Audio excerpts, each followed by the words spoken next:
दोस्तों नमस्कार, ये है मार्गदर्शन फॉर सिविल सर्विसेज। मैं अनुराग चौधरी।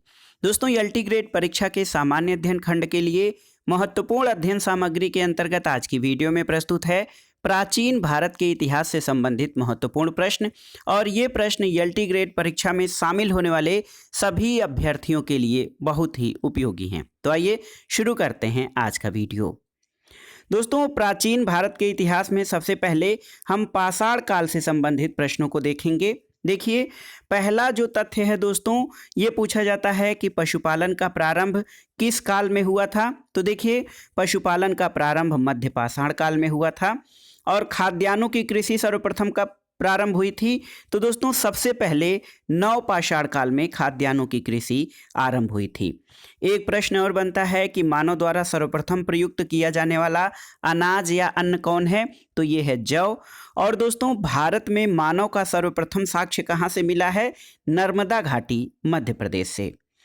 अगर हम अस्थाई जीवन के प्रमाण की बात करें तो दोस्तों मेहरगढ़ प्राचीन स्थल है जहाँ से प्राचीनतम अस्थाई जीवन के प्रमाण या साक्ष्य मिलते हैं। और भारतीय उपमहाद्वीप में कृषि यानी खेती के प्राचीनतम साक्ष्य लहुरा देव से प्राप्त होते हैं। शैल चित्रों के लिए कौन सा स्थल? तो दोस्तों ये भीमबेटका की गुफाएं जो हैं ये आदिम शैल चित्रकारी के लिए प्रसिद्ध हैं। दोस्तों मानव कंकाल के साथ कुत्ते का कंकाल बुर्ज होम जो कि जम्मू कश्मीर में है वहाँ से प्राप्त होता है। और गर्त आवास यानी गड्ढे नुमा आवास के साक्ष्य भी बुर्ज होम से प्राप्त होते हैं। देखिए, एक महत्वपूर्ण संस्थान है राष्ट्रीय मानव संग्रहालय, ये आपका भोपाल में स्थित है। आइए देखते हैं प्रमुख धातु और उनके प्राप्ति स्थल। देखिए तांबा, दोस्तों तांबा का प्राप्ति स्थल खेतड़ी राजस्थान और बलूचिस्तान है। लाजवर्द बदख्शा अफगानिस्तान से प्राप्त होता था। फिरोजा और टिन ईरान से। और चांदी दोस्तों राजस्थान की जावर और अजमेर की खानों से तथा अफगानिस्तान और ईरान से प्राप्त हुआ। सीसा अफगानिस्तान से प्राचीन काल में मिलता था। और शिलाजीत ये हिमालय से प्राप्त होता था। गोमेद ये गुजरात से। पाषाण काल के बाद आइए देखते हैं सिंधु सभ्यता यानी इंडस वैली सिविलाइजेशन से संबंधित इंपॉर्टेंट परीक्षोपयोगी प्रश्न। देखिए दोस्तों, हड़प्पा की सभ्यता सिंधु घाटी सभ्यता से संबंधित है। और सिंधु घाटी सभ्यता आद्य ऐतिहासिक युग से संबद्ध है। हड़प्पा सभ्यता की जानकारी का प्रमुख स्रोत पुरातात्विक साक्ष्य हैं। और हड़प्पा सभ्यता में मिट्टी के बर्तनों पर सामान्यतः किस रंग का प्रयोग हुआ है? तो ये लाल रंग का प्रयोग किया गया था। भारत में चांदी की उपलब्धता का प्राचीनतम साक्ष्य कहाँ से मिलता है? तो दोस्तों ये हड़प्पा संस्कृति से मिलता है। और देखिए, एक प्रश्न बार बार पूछा जाता है कि जुते हुए खेतों का साक्ष्य कहाँ से मिला है? तो कालीबंगा राजस्थान में ये सिंधुकालीन स्थल है, यहाँ से जो है जुते हुए खेतों के साक्ष्य मिलते हैं। और बृहद स्नानागार ये मोहनजोदड़ो नामक स्थल से प्राप्त हुआ है। सिंधु सभ्यता के प्रमुख स्थल और उनके खोजकर्ताओं से संबंधित प्रश्न भी आते हैं, या तो सीधे सीधे या मिलान करने के लिए, तो इनको जानना बहुत जरूरी है। सिंधु घाटी सभ्यता से संबंधित सबसे महत्वपूर्ण स्थल हड़प्पा, इसकी खोज दयाराम साहनी ने 1921 में की थी। मोहनजोदड़ो के खोजकर्ता राखालदास बनर्जी हैं और मोहनजोदड़ो स्थल की खोज 1922 में। रोपड़ की खोज यज्ञदत्त शर्मा ने 1953 और 55 में किया था। लोथल SR राव ने इसका उत्खनन करवाया था 1954-55 में। कालीबंगा बीबी लाल ने 1961 से 1971 के बीच इसका उत्खनन करवाया था। रंगपुर दोस्तों इसकी खोज MS वत्स ने 1934-35 में की थी। चन्हुदड़ो NG मजुमदार ने 1931 में। और सुरकोतरा JP जोशी ने 1964 में इसकी खोज की थी। बनावली ये हरियाणा में है। RS बिष्ट ने इसका उत्खनन करवाया था 1974 से 77 के बीच। और आलमगीरपुर यज्ञदत्त शर्मा ने 1958 में इसकी खोज की थी। कोटदीजी ये फजल अहमद खान ने उसका उत्खनन 1957-58 में करवाया। और सुतकांगेडोर ये RL स्टाइन के द्वारा 1927 में इसके उत्खनन करवाया गया था। मांडा की खोज JP जोशी ने 1982 में किया था। और बालाकोट जॉर्ज F डेल्स द्वारा 1973 से 76 के बीच इसका उत्खनन करवाया गया। धौलावीरा जेपी जोशी के निर्देशन में 1967-68 में, और मिताथल ये सूरजभान ने 1968 में, और राखीगढ़ी दोस्तों ये सूरजभान के द्वारा 1969 में इसका उत्खनन करवाया गया था। आइए कुछ अन्य महत्वपूर्ण तथ्यों को जान लेते हैं। हड़प्पा कालीन नदियों के किनारे बसे नगर कौन से थे? तो दोस्तों हड़प्पा कालीन जो सबसे महत्वपूर्ण नगर हड़प्पा है ये रावी नदी के तट पर, मोहनजोदड़ो सिंधु नदी के तट पर, रोपड़ दोस्तों ये पंजाब में है सतलज नदी के तट पर, कालीबंगा राजस्थान में घग्घर नदी के तट पर, लोथल भोगवा नदी के तट पर, और सुत कांगेडोर ये दास्क नदी के तट पर रहा। इसके अलावा सोतका कोह दोस्तों ये शादीकौर नदी, और आलमगीरपुर जो उत्तर प्रदेश में है ये हिंडन नदी के तट पर रहा। रंगपुर, मादर, कोटदीजी सिंधु नदी, कुड़ाल जो हरियाणा में है ये सरस्वती नदी के तट पर, और चन्हूदड़ो सिंधु नदी के तट पर, बनावली सरस्वती नदी, मांडा दोस्तों मांडा जो स्थल है सिंधु घाटी सभ्यता से संबंधित मांडा स्थल ये चेनाब नदी के किनारे, भगवानपुरा सरस्वती नदी, और दायमाबाद प्रवरा नदी के तट पर, और आमरी दोस्तों ये सिंधु नदी के तट पर, और राखीगढ़ी घग्घर नदी के तट पर ये सैंधवकालीन नगर जो हैं स्थापित थे। दोस्तों हड़प्पा सभ्यता का बंदरगाह नगर किसे कहा जाता है? ये लोथल को। भारत का सबसे बड़ा हड़प्पाई पुरा स्थल राखीगढ़ी है। सिंधु घाटी सभ्यता के लोग मातृशक्ति में विश्वास करते थे और मातृदेवी की पूजा करते थे।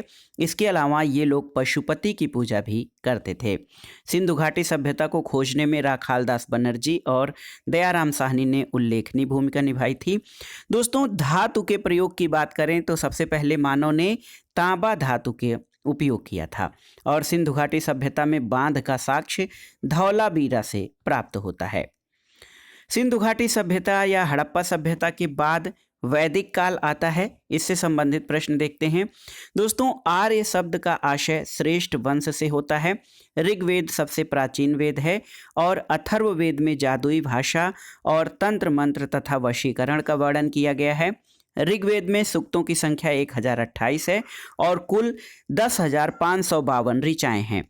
यज्ञ संबंधी विधि विधानों का उल्लेख यजुर्वेद से प्राप्त होता है, और उपनिषद दोस्तों ये दर्शन पर आधारित पुस्तकें हैं।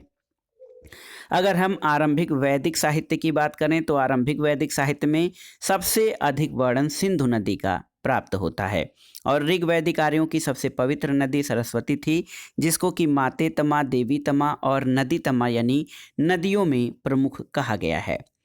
दोस्तों वैदिक काल में एक निष्क शब्द प्रयोग किया गया है, जिसको कि गले के आभूषण यानी सोने के गले के आभूषण के लिए निष्क शब्द का प्रयोग किया गया है। गोत्र शब्द का सबसे पहले उल्लेख ऋग्वेद में हुआ है, और पूर्व वैदिक आर्यों का प्रमुख धर्म प्रकृति पूजा और यज्ञ था। दोस्तों प्राचीन काल में अगर आर्यों के जीविकोपार्जन के आधार की बात करें तो उनका मुख्य आधार शिकार था। ऋग्वैदिक सूक्तों में सबसे अधिक 250 इंद्र को समर्पित हैं, और द्वितीय सर्वाधिक सूक्त 200 सूक्त अग्नि से संबंधित हैं। अगर पूर्व वैदिक आर्यों के लोकप्रिय देवता की बात करें तो ये सर्वाधिक महत्वपूर्ण देवता इंद्र थे। दोस्तों गायत्री मंत्र का सबसे पहले उल्लेख ऋग्वेद में मिलता है। पुराणों की संख्या 18 है, और अष्टादश पुराणेषु ये शब्द आता है। सत्यमेव जयते मुंडकोपनिषद से लिया गया है, और दोस्तों ऋग्वेद में गाय को अघन्या की संज्ञा दी गई है। इसके बाद आइए देखते हैं बौद्ध धर्म से संबंधित जो महत्वपूर्ण प्रश्न बन सकते हैं, उनको दोहरा लेते हैं। गौतम बुद्ध का जन्म 563 ईसा पूर्व में लुम्बिनी में हुआ था। इसके अलावा महात्मा बुद्ध का परिनिर्वाण कुशीनगर पावापुरी नामक स्थल पर हुआ था। दोस्तों कुशीनगर में हुआ था, कुशीनगर में महात्मा बुद्ध का परिनिर्वाण हुआ था। गौतम बुद्ध के गुरु आलार कलाम ये सांख्य दर्शन के थे, ये पहले गुरु थे। और दोस्तों गौतम बुद्ध ने अपना पहला उपदेश, जिसको कि धर्म चक्र प्रवर्तन कहा जाता है, ये सारनाथ में दिया था। और गौतम बुद्ध ने सर्वाधिक उपदेश ये श्रावस्ती में दिए थे। दोस्तों पवित्र बौद्ध स्थल बोध गया निरंजना नदी के तट पर स्थित है। अष्टांग मार्ग का संबंध बौद्ध धर्म से है। और यहाँ पर देखिए त्रिपिटक, सुत्त पिटक, धम्म पिटक, सुत्त पिटक, विनय पिटक और अभिधम्म पिटक, ये जो हैं दोस्तों त्रिपिटक कहे जाते हैं। और त्रिपिटक बुद्ध के उपदेशों का संग्रह है। बौद्ध ग्रंथों में संघ संबंधी नियम और आचरण की शिक्षाएं विनय पिटक से प्राप्त होती हैं। दोस्तों गौतम बुद्ध को एशिया का ज्योतिपुंज या लाइट ऑफ एशिया कहा जाता है और इसी पर आधारित इन एडविन एर्नाल्ड की पुस्तक है द लाइट ऑफ एशिया।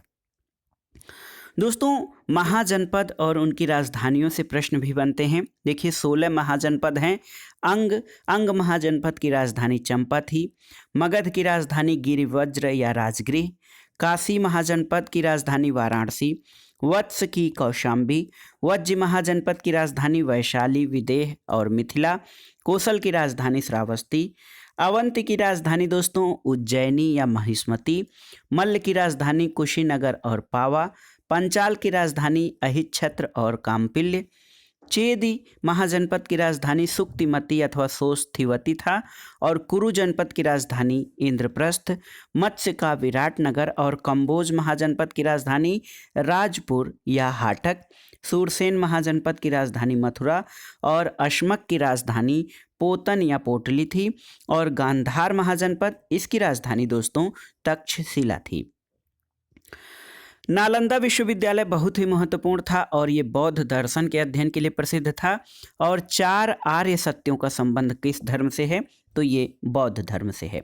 दोस्तों बौद्ध संगीत या बौद्ध जो है सम्मेलन जो हुए थे उनके बारे में देखते हैं। प्रथम बौद्ध संगीत या प्रथम बौद्ध सम्मेलन 483 ईसा पूर्व में राजगृह के सप्तपर्णी गुफा में आयोजित किया गया था।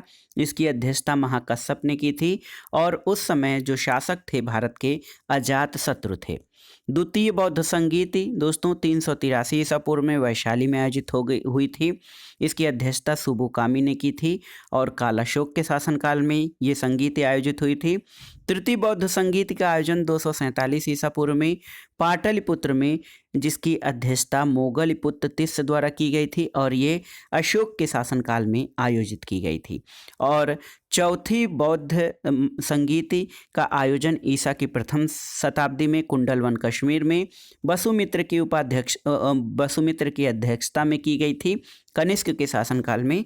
और चतुर्थ बौद्ध संगीत के उपाध्यक्ष अश्वघोष थे। बौद्ध धर्म के बाद आइए जैन धर्म से संबंधित तथ्यों को देखते हैं। दोस्तों जैन धर्म के संस्थापक ऋषभदेव थे। आचार्य महावीर स्वामी का जन्म दोस्तों 599 ईसा पूर्व में कुंड ग्राम वैशाली में हुआ था और महावीर स्वामी जैन धर्म के 24वें तीर्थंकर थे। जैन धर्म के वास्तविक संस्थापक महावीर स्वामी थे। महावीर स्वामी के बचपन का नाम वर्धमान था। दोस्तों महावीर स्वामी का विवाह कौंडिन्य गोत्रीय कन्या यशोदा से हुआ था और महावीर स्वामी के जीवन, कृत्यों और अन्य समकालिकों से उनके संबंधों का विवरण जैन ग्रंथ भगवती सूत्र में मिलता है। दोस्तों जिम्भृग ग्राम के निकट रेजुपालिका नदी के तट पर शाल वृक्ष के नीचे महावीर स्वामी को कैवल्य यानी पूर्ण ज्ञान प्राप्त हुआ था। ज्ञान प्राप्ति के बाद महावीर स्वामी केवलिन, जिन यानी विजेता, अरहत यानी योग्य और निर्ग्रंथ यानी बंधन रहित कहलाए थे। महावीर स्वामी की मृत्यु पावापुरी राजगृह में हुई थी। और त्रिरत्नों का संबंध जैन धर्म से है, जिसमें सम्यक दर्शन, सम्यक चरित्र और सम्यक ज्ञान इसमें जुड़े हुए हैं। अणुव्रत सिद्धांत का प्रतिपादन जैन धर्म में किया गया है और अनेकांतवाद जैन धर्म का महत्वपूर्ण सिद्धांत है। अनेकांतवाद या स्यादवाद दोस्तों ये जैन धर्म का महत्वपूर्ण सिद्धांत है। श्वेतांबर संप्रदाय के संस्थापक स्थूलभद्र थे और भगवान महावीर के प्रथम शिष्य उनके जामाता यानी दामाद जमाली थे। अब आइए देखते हैं शैव और भागवत धर्म से संबंधित तथ्यों को। दोस्तों भागवत धर्म के संस्थापक वासुदेव कृष्ण थे और वासुदेव कृष्ण वृषण कुल से संबंधित थे। वासुदेव कृष्ण का सबसे पहले उल्लेख छांदोग्य उपनिषद में मिलता है और कृष्ण विष्णु का तादाम्य नारायण से होने पर वैष्णव धर्म को पांचरात्र धर्म कहा जाने लगा। दोस्तों यूनानी लेखकों ने वासुदेव कृष्ण को हेराक्लीज कहा है। और देखिए विष्णु के भविष्य में होने वाले अवतार की कल्पना कल्क यानी कलि रूप में की गई है। आगे देखते हैं दोस्तों, शैव धर्म जो है इसकी प्राचीनता प्रागैतिहासिक है, यानी ये बहुत ही प्राचीन धर्म है। और ऋग्वेद में शिव का नाम रुद्र था। वाजसनेयी संहिता में रुद्र को समस्त लोकों का स्वामी कहा गया है। दोस्तों, कालिदास ने अभिज्ञान शाकुंतलम का प्रारंभ और अंत दोनों शिव की स्तुति से किया है। और वामन पुराण में शैव धर्म के 4 संप्रदाय शैव, पाशुपत, कापालिक और कालामुख का उल्लेख किया गया है। तो शैव धर्म के 4 संप्रदाय हैं, शैव, पाशुपत, कापालिक और कालामुख, जिसका उल्लेख वामन पुराण में है। शैव धर्म का प्राचीनतम संप्रदाय पाशुपत संप्रदाय है और पाशुपत संप्रदाय की स्थापना लकुलिश ने की थी, जिनको शिव का अवतार माना जाता है। दोस्तों, दक्षिण भारत में शैव धर्म के उपासकों को नैनार कहा जाता है और वैष्णव धर्म के उपासकों को अलवार कहा जाता था। देखिए, भागवत धर्म में भक्ति के रूपों की कुल संख्या कितनी है? तो 9 रूप हैं और भागवत धर्म में भगवान श्री कृष्ण की पूजा की जाती थी। आइए देखते हैं 6ठी शताब्दी ईसा पूर्व में राजनीतिक दशा। तो दोस्तों, पाटलिपुत्र उस समय महत्वपूर्ण जो है शासन का केंद्र था, महत्वपूर्ण राज्य था। इसका संस्थापक उदयन था। उदयन ने सबसे पहले पाटलिपुत्र को अपनी राजधानी बनाया था और मगध साम्राज्य का उदय 6वीं शताब्दी ईसा पूर्व में हुआ था। दोस्तों, 16 महाजनपदों का उल्लेख अंगुत्तर निकाय में प्राप्त होता है और मगध साम्राज्य की प्रारंभिक राजधानी गिरिवज्र यानी राजगृह में थी और उदयन ने इस पाटलिपुत्र को राजगृह के स्थान पर अपनी राजधानी बनाया था। ईरानी आक्रमण की बात करें तो भारत पर आक्रमण करने में प्रथम सफलता ईरानी शासक दारा प्रथम को प्राप्त हुई थी। दोस्तों, टेसियस जो था वो ईरानी राज्य वैद्य था और खरोष्ठी और आर्मेइक लिपि का पश्चिमी भारत में प्रचार ईरानी संपर्क का प्रमाण था। यूनानी आक्रमण भी बहुत ही महत्वपूर्ण है। दोस्तों, सिकंदर का समकालीन मगध का राजा कौन था? घनानंद था और सिकंदर ने 326 ईसा पूर्व में भारत पर आक्रमण किया था। सिकंदर महान का गुरु या शिक्षक अरस्तु था। आगे देखते हैं मौर्य साम्राज्य के बारे में। तो दोस्तों, मौर्य साम्राज्य के संस्थापक चंद्रगुप्त मौर्य था और यूनानी लेखकों ने चंद्रगुप्त मौर्य के लिए सैंड्रोकोटस और एंड्राकोटस नाम का प्रयोग किया है। प्रथम भारतीय साम्राज्य चंद्रगुप्त मौर्य के द्वारा स्थापित किया गया था। मौर्यकालीन प्रमुख प्रांत और उनकी राजधानियां जानना जरूरी है। मौर्यकाल का प्रमुख प्रांत उत्तरापथ, इसकी राजधानी तक्षशिला थी। दक्षिणापथ, इसकी राजधानी सुवर्णगिरी। कलिंग की राजधानी तोसली। अवंती राष्ट्र की उज्जैनी और प्राच्य या प्राची की राजधानी पाटलिपुत्र थी। दोस्तों, चंद्रगुप्त का प्रधानमंत्री चाणक्य यानी कौटिल्य था। चाणक्य बचपन में विष्णुगुप्त के नाम से जाने जाते थे और अर्थशास्त्र की रचना कौटिल्य के द्वारा की गई थी और प्राचीन भारतीय राजनीतिक और शासन कला का वर्णन अर्थशास्त्र में मिलता है। दोस्तों, पाटलिपुत्र में स्थित चंद्रगुप्त मौर्य का महल लकड़ी से निर्मित था और सेल्यूकस को चंद्रगुप्त मौर्य ने पराजित किया था। मेगास्थनीज चंद्रगुप्त मौर्य के दरबार में यूनानी राजदूत के रूप में आया था। दोस्तों, सारनाथ स्तंभ का निर्माण किसने करवाया था? तो सम्राट अशोक के द्वारा। और सांची का स्तूप भी अशोक ने ही बनवाया था। अशोक के निर्मित शिलालेखों की भाषा प्राकृत थी और अशोक के शिलालेख को सर्वप्रथम पढ़ने में सफलता जेम्स प्रिंसेप ने पाई थी। अशोक का उसके शिलालेखों में सामान्यतः प्रियदर्शी नाम प्राप्त होता है और कलिंग युद्ध की विजय और क्षतियों का वर्णन अशोक के 13वें शिलालेख में प्राप्त होता है। पाटलिपुत्र के प्रशासन का वर्णन मेगास्थनीज द्वारा रचित इंडिका में मिलता है। और दोस्तों देखिए, मौर्य काल में एक सीता शब्द प्रयोग किया जाता था जिसका तात्पर्य राजकीय भूमि से प्राप्त आय से होता है। मौर्य काल में राजस्व इकट्ठा करने वाले अधिकारी को समाहर्ता कहा जाता है, यानी जो रेवेन्यू कलेक्ट करता था उसको समाहर्ता कहा जाता था। और मौर्य काल में शिक्षा का प्रसिद्ध केंद्र, याद रखिए, तक्षशिला था। और मौर्य वंश का अंतिम सम्राट बृहद्रथ था। मौर्योत्तर काल की बात करें तो इसमें शुंग और कण्व राजवंश आते हैं। शुंग वंश का संस्थापक पुष्यमित्र शुंग था। पुष्यमित्र शुंग सम्राट बनने से पूर्व अंतिम मौर्य सम्राट बृहद्रथ का सेनापति था। पतंजलि पुष्यमित्र शुंग के पुरोहित थे और कालिदास के मालविकाग्निमित्रम से शुंगकालीन राजनैतिक गतिविधियों का ज्ञान मिलता है। अयोध्या अभिलेख से पुष्यमित्र शुंग द्वारा अश्वमेध यज्ञ करने का साक्ष्य मिलता है। दोस्तों पुष्यमित्र शुंग ने सेनानी उपाधि धारण की थी और पुष्यमित्र के शासनकाल में अग्निमित्र विदिशा का उपराजा था। दोस्तों पुष्यमित्र शुंग को बौद्धों का घोर शत्रु और स्तूपों और विहारों का विनाशक कहा जाता है। देखिए यहाँ पर एक कथन है कि जो मुझे एक भिक्षु का सिर देगा उसे मैं 100 दिनारे दूंगा। दिव्यावदान के अनुसार पुष्यमित्र शुंग ने यह घोषणा की थी। दोस्तों शुंग वंश का 10वां एवं अंतिम शासक देवभूति था और देवभूति की हत्या करके वसुदेव जो कि देवभूति का अमात्य था, इसने कण्व राजवंश की स्थापना की थी। कण्व वंश का अंतिम शासक सुशर्मा था और उच्च वर्ण के पुरुष और निम्न वर्ण की कन्या के विवाह को कौन सा विवाह, अनुलोम विवाह कहा जाता था। दोस्तों देखिए शुंग काल में सांची स्तूप की वेदिका को पत्थर से बनाया गया था और भरहुत में विशाल स्तूप का निर्माण शुंग काल में हुआ था। आइए देखते हैं प्राचीन भारतीय दर्शन और उनके संस्थापक। देखिए न्याय दर्शन के संस्थापक या प्रणेता महर्षि गौतम थे। सांख्य दर्शन महर्षि कपिल, मीमांसा दर्शन महर्षि जैमिनी, योग दर्शन के संस्थापक महर्षि पतंजलि और वैशेषिक दर्शन के महर्षि कणाद या उलूक माने जाते हैं। आगे आइए देखते हैं सातवाहन एवं चेदी राजवंश के बारे में जो महत्वपूर्ण प्रश्न बनते हैं।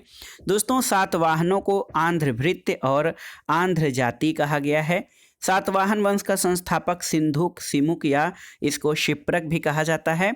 यज्ञश्री सातकर्णी के सिक्कों पर जलपोत का चिन्ह उत्कीर्ण है और पश्चिमी तट पर स्थित भड़ौच बंदरगाह को यूनानी लेखकों द्वारा बेरी गाजा कहा गया है।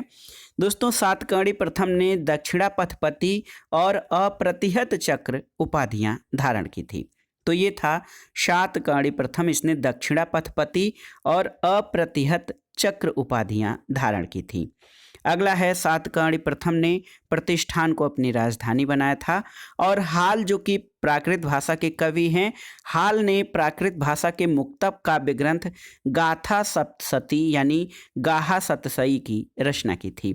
दोस्तों गौतमी पुत्र सातकर्णी ने कार्ले के भिक्षु संघ को करजक नामक ग्राम दान में दिया था और गौतमी पुत्र सातकर्णी को वेदों का आश्रय यानी आगमान निलय तथा अद्वितीय ब्राह्मण कहा गया है। सातवाहन वंश का महानतम शासक गौतमी पुत्र सातकर्णी को माना जाता है। और दोस्तों खारवेल जो है, खारवेल का इतिहास जानने का एकमात्र स्रोत हाथी गुम्फा अभिलेख है। आइए देख लेते हैं दोस्तों प्रमुख राजवंश, उनके संस्थापक और राजधानियों से संबंधित प्रश्नों को। देखिए हर्यक वंश का संस्थापक बिंबिसार था, इसकी राजधानी राजगृह थी। मौर्य वंश चंद्रगुप्त मौर्य इसका संस्थापक रहा, राजधानी पाटलिपुत्र। शुंग वंश का संस्थापक पुष्यमित्र शुंग था, इसकी राजधानी पाटलिपुत्र थी। सातवाहन वंश का संस्थापक सिमुक, जिसकी राजधानी प्रतिष्ठान रही। गुप्त वंश की स्थापना श्रीगुप्त ने की थी और इसकी राजधानी पाटलिपुत्र थी। दोस्तों वर्धन वंश इसके पुष्यभूति संस्थापक रहे और इसकी राजधानी थानेश्वर थी। गढ़वाल वंश के संस्थापक चंद्रदेव और इनकी राजधानी कन्नौज थी। पल्लव वंश इसके संस्थापक सिंह विष्णु रहे। कांचीपुरम पल्लव वंश की राजधानी थी। चालुक्य वंश की स्थापना जयसिंह प्रथम के द्वारा की गई और चालुक्यों की राजधानी वातापी थी। राष्ट्रकूट के संस्थापक, राष्ट्रकूट वंश का संस्थापक दंतदुर्ग और इनकी राजधानी मान्यखेत थी। भारत पर आइए हिंद यवन आक्रमण के बारे में जानते हैं। दोस्तों बैक्ट्रिया के स्वतंत्र यूनानी राज्य का संस्थापक डायोडोटस था। डेमेट्रियस प्रथम ने भारत में साकल को अपनी राजधानी बनाया था। और दोस्तों सबसे प्रसिद्ध हिंद यवन शासक जो है, इंडो यवन शासक जो है वो मिनांडर या मिलिंद था। दोस्तों मिनांडर की राजधानी साकल यानी सियालकोट थी। गार्गी संहिता में कहा गया है कि ज्योतिष के क्षेत्र में भारत यूनान का ऋणी है। दोस्तों नक्षत्रों को देखकर भविष्य बताने की कला भारतीयों ने यूनानियों से सीखी थी और मिनांडर को भारत में सर्वप्रथम सोने के सिक्के जारी करने का श्रेय दिया जाता है। हिंद यवनों ने भारत में आकृति युक्त सिक्कों को सर्वप्रथम प्रचलन किया था। हिंद यवनों को भारत में सर्वप्रथम लेख युक्त सिक्के जारी करने का श्रेय है और भारत का प्रथम शक विजेता मेउस था। आइए देखते हैं कुषाण राजवंश के बारे में। दोस्तों कुषाण जो हैं ये यूची जाति के थे और कुजुल कड़फिसेस ने केवल तांबे के सिक्के जारी किए थे और विम कड़फिसेस ने महेश्वर की उपाधि धारण की। कनिष्क ने 78 ईस्वी में शक संवत प्रारंभ किया था। और एक प्रश्न आता है कि विक्रम और शक संवत में कितने वर्षों का अंतर है, तो याद रखिएगा 135 वर्ष का, क्योंकि विक्रम संवत 57 ईसा पूर्व में और 78 ईसा पूर्व में शक संवत जो है प्रारंभ हुआ था। तो 58 और 57 और 78 जोड़ देंगे तो 135 वर्ष का अंतर पाया जाता है। दोस्तों राजतरंगिणी जो कि कल्हड़ द्वारा रचित ग्रंथ है, इससे ज्ञात होता है कि कनिष्क ने कश्मीर में कनिष्कपुर नामक नगर की स्थापना की थी और महाराज राजा धीराज देवपुत्र की उपाधि कनिष्क ने धारण की थी। महाराज राजा धीराज देवपुत्र। कनिष्क बौद्ध धर्म का अनुयायी था और पार्श्वनाथ, वसुमित्र, अश्वघोष, नागार्जुन और चरक जैसे विद्वानों को कनिष्क का संरक्षण प्राप्त था। दोस्तों कनिष्क के काल में महायान बौद्ध धर्म का अत्यधिक प्रचार हुआ था और कनिष्क के राज्य की 2 राजधानियां पुरुषपुर यानी पेशावर और दूसरी राजधानी मथुरा थी। प्रथम बार एक अंतर्राष्ट्रीय साम्राज्य की स्थापना करने का श्रेय कनिष्क को प्राप्त है। भारतीयों के लिए महान सिल्क मार्ग यानी रेशम मार्ग कनिष्क ने आरंभ करवाया था और कनिष्क को द्वितीय अशोक भी कहा जाता है। तो याद रखिएगा कनिष्क को द्वितीय अशोक की संज्ञा भी दी जाती है। दोस्तों कुषाणों ने नियमित रूप से सोने के सिक्के चलाए थे और सोने का सिक्का सबसे पहले कुषाण शासक विम कड़फिसेस ने जारी किया था। शक संवत आप जानते हैं 58 ईस्वी में प्रारंभ किया गया। विक्रम संवत बहुत पहले 135 साल पहले 57 ईसा पूर्व में प्रारंभ किया गया था और अश्वघोष कनिष्क का समकालीन था। दोस्तों कला की गंधार शैली कुषाणों के समय में सर्वाधिक विकसित हुई थी और गंधार कला भारतीय और यूनानी कला का सम्मिश्रण कहा जाता है। आइए देखते हैं प्रमुख भारतीय विद्वान और उनके संरक्षक। देखिए हरिसेन जो है ये समुद्रगुप्त के दरबार में रहते थे। कौटिल्य या चाणक्य के शासक या संरक्षक चंद्रगुप्त मौर्य थे। अश्वघोष कनिष्क के समकालीन थे। नागार्जुन कनिष्क के दरबार में रहते थे। चरक जो हैं ये कनिष्क के दरबार से संबंधित आयुर्वेद के जो हैं ज्ञाता थे, चिकित्सा शास्त्र के। बाणभट्ट हर्षवर्धन के समकालीन थे। चंद्रबरदाई पृथ्वीराज चौहान के मित्र थे और कालिदास चंद्रगुप्त विक्रमादित्य के दरबारी थे। संगम युग दोस्तों दक्षिण भारत का जो संगम युग है, देखिए सुदूर दक्षिण में नवपाषाण युगीन संस्कृति के बाद जिस संस्कृति का प्रारंभ हुआ उसको महापाषाण युगीन संस्कृति कहा जाता है। महापाषाण युगीन संस्कृति के लोग काले और लाल रंग के मृदभांड का प्रयोग करते थे और संगम शब्द का आशय क्या होता है, परिषद या गोष्ठी। प्रथम संगम का आयोजन मदुरई में किया गया था, याद रखिएगा, और अगस्त ऋषि ने प्रथम संगम की अध्यक्षता की थी। दोस्तों द्वितीय संगम के अध्यक्ष भी अगस्त ऋषि थे और तृतीय संगम की स्थापना उत्तरी मदुरा में हुई थी। तृतीय संगम के अध्यक्ष नक्कीरर थे। दोस्तों कुरल यानी मुप्पाल की रचना तिरुवल्लुवर ने की थी और कुरल को तमिल साहित्य का बाइबिल और लघुवेद माना जाता है। तो याद रखिएगा कुरल या मुप्पाल की रचना तिरुवल्लुवर ने की थी, जिसको तमिल साहित्य का बाइबिल और लघुवेद माना जाता है। देखिए सिलप्पादिकारम, मणिमेखलई और जीवक चिंतामणि प्रसिद्ध महाकाव्य हैं। इंग्लो अदिगल ने सिलप्पादिकारम यानी नूपुर की कहानी की रचना की थी और दोस्तों सिलप्पादिकारम को तमिल काव्य का इलियड माना जाता है। देखिए चोल, चेर और पांड्य राज के राजकीय चिन्ह क्या थे, तो चोलों का राजकीय चिन्ह बाघ था, चेरों का धनुष और पांड्य का राजकीय चिन्ह मछली था। दोस्तों चोलों की जो प्राचीनतम राजधानी थी ये उत्तरी मनलूर थी और करिकाल ने कावेरी नदी के मुहाने पर पुहार नामक बंदरगाह की स्थापना की थी। दोस्तों तमिल राज्य के प्राचीन देवता मुरुगन थे। मुरुगन तमिल राज्य के प्राचीन देवता थे। दक्षिण भारतीय मान्यता अनुसार मुरुगन का प्रतीक कुक्कुट यानी मुर्गा है। आइए देखते हैं गुप्त वंश के बारे में। दोस्तों गुप्त वंश के शासन की अवधि 275 ईस्वी से 550 ईस्वी तक है और प्रवर सेन ने 4 अश्वमेध यज्ञों का संपादन किया था। कन्नौज का पुराना नगर नाम महोदय नगर या महोदय श्री था, नगर महोदय। और समुद्रगुप्त को भारत का नेपोलियन कहा जाता है। विंसेंट स्मिथ ने समुद्रगुप्त को भारत का नेपोलियन कहा था। इसके अलावा चंद्रगुप्त द्वितीय का एक और नाम देवगुप्त भी था। दोस्तों, इलाहाबाद का स्तंभ लेख जो प्रयाग प्रशस्ति है, ये समुद्रगुप्त से संबद्ध है। हूणों का आक्रमण गुप्त शासकों के समय में हुआ था और स्कंदगुप्त ने हूणों को पराजित किया था। मेहरौली का लौह स्तंभ चंद्र नामक शासक यानी चंद्रगुप्त द्वितीय ने बनवाया था और चंद्रगुप्त द्वितीय रजत मुद्रा यानी चांदी के सिक्के जारी करने वाला पहला गुप्त शासक था। गुप्तकालीन आचार्य जो थे सुश्रुत, ये अपने आयुर्विज्ञान विषयक रचना के लिए जाने जाते हैं। और दोस्तों, नवरत्न जो थे गुप्त शासक चंद्रगुप्त द्वितीय विक्रमादित्य के दरबार की शोभा बढ़ाते थे। और कालिदास, ये संस्कृत के महान जो हैं कवि, ये चंद्रगुप्त द्वितीय के दरबारी कवि थे। गुप्त संवत की स्थापना चंद्रगुप्त प्रथम के द्वारा की गई थी और प्राचीन भारत में गुप्त वंश का शासनकाल स्वर्ण युग कहा जाता है। गुप्त काल में जो चांदी के सिक्के यानी सिल्वर कॉइन थे, उनको रुपयक कहा जाता था। हरिसेन दोस्तों समुद्रगुप्त का राजकवि और मंत्री था।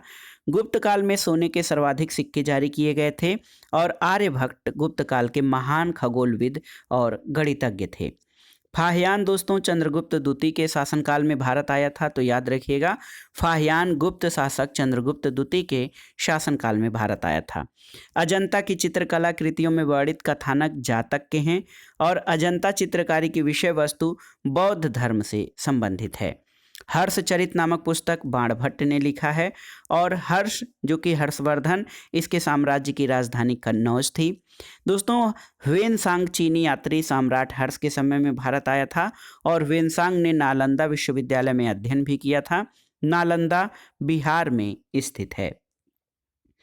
आइए गुप्तोत्तर भारत के बारे में प्रमुख तथ्यों को देखते हैं। दोस्तों, वर्धन राजवंश के इतिहास का प्रमुख स्रोत हर्षचरित है, जिसकी रचना बाणभट्ट द्वारा की गई है।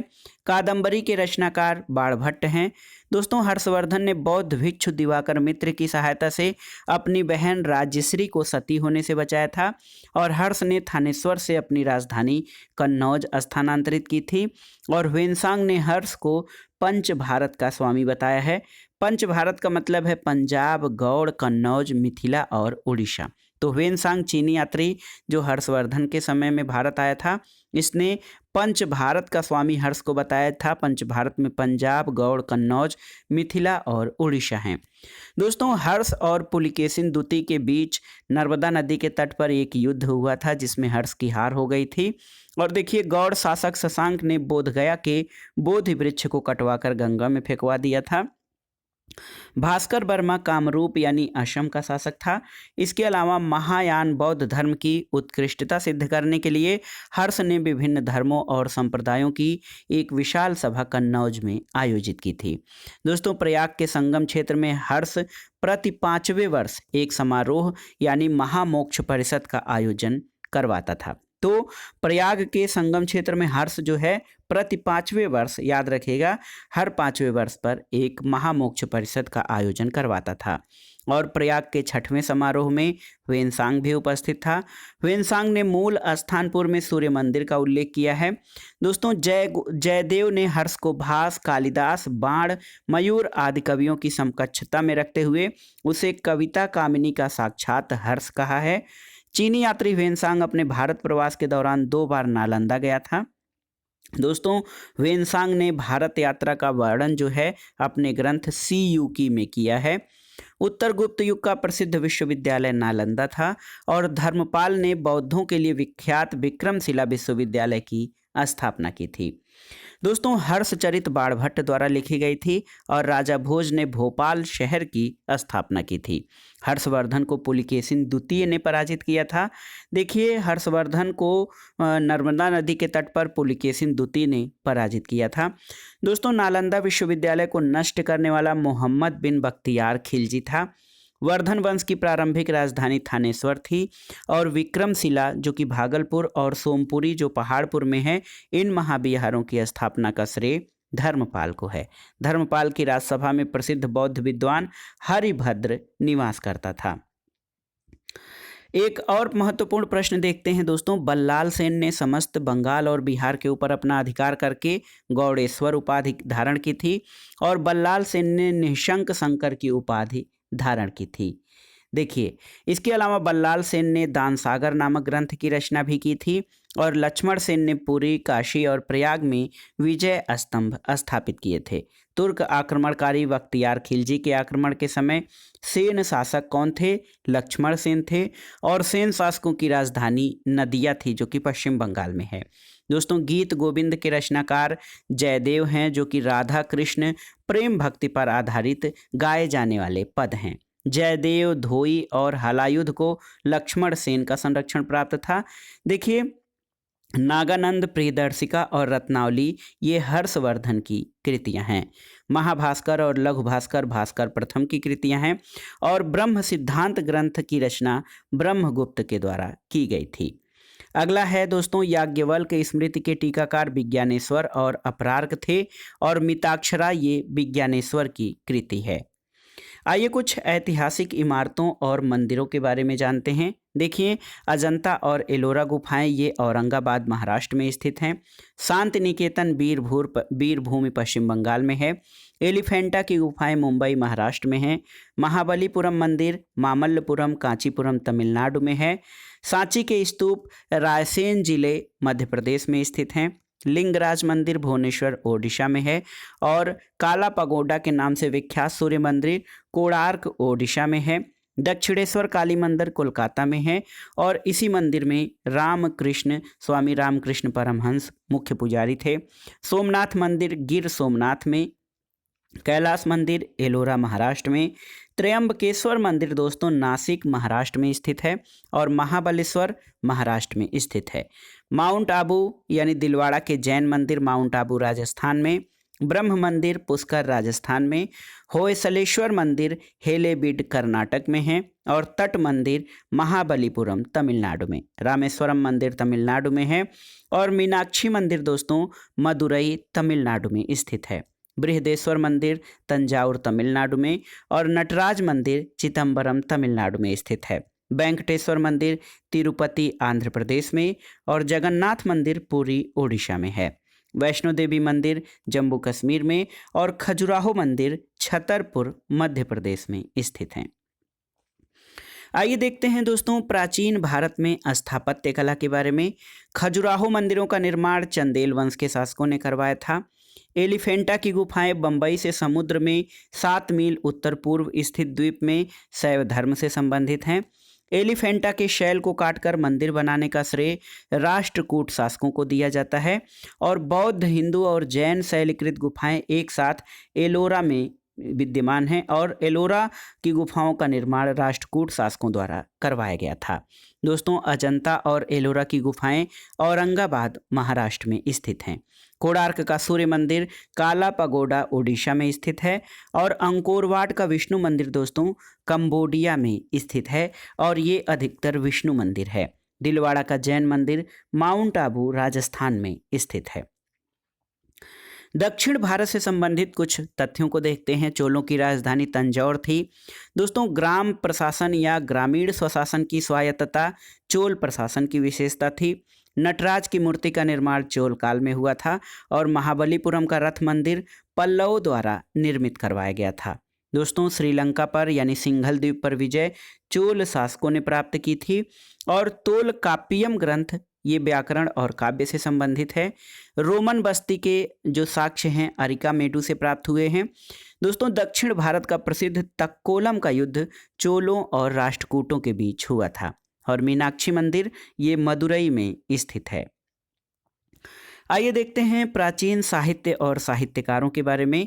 हेरोडोटस को दोस्तों इतिहास का पिता कहा जाता है। मुद्रा राक्षस के लेखक विशाख दत्त थे।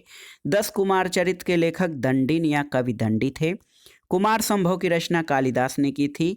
राजतरंगिणी जो कि भारत का प्रथम जो है इतिहास लेखकीय साक्ष्यों के आधार पर जो है ये क्रमबद्ध इतिहास राजतरंगिणी, इसके लेखक कल्हड़ थे। राजतरंगिणी में कश्मीर के इतिहास का वर्णन है। दोस्तों देखिए, अष्टाध्यायी ये पाणिनि के द्वारा लिखी गई है और पंचतंत्र के लेखक विष्णु शर्मा को माना जाता है। भास्कराचार्य बीजगणित के क्षेत्र में अपने योगदान के लिए प्रसिद्ध थे और मनुस्मृति मूलतः समाज व्यवस्था से संबंधित थी। मनु को भारत का प्रथम विधि निर्माता भी कहा जाता है। अंत में आइए देखते हैं पूर्व मध्यकाल से संबंधित कुछ तथ्यों को। दोस्तों, पृथ्वीराज तृतीय जो हैं ये पृथ्वीराज चौहान के नाम से प्रसिद्ध हैं, जिनके बारे में चंद बरदाई ने अपने ग्रंथ पृथ्वीराज रासों में उल्लेख किया है।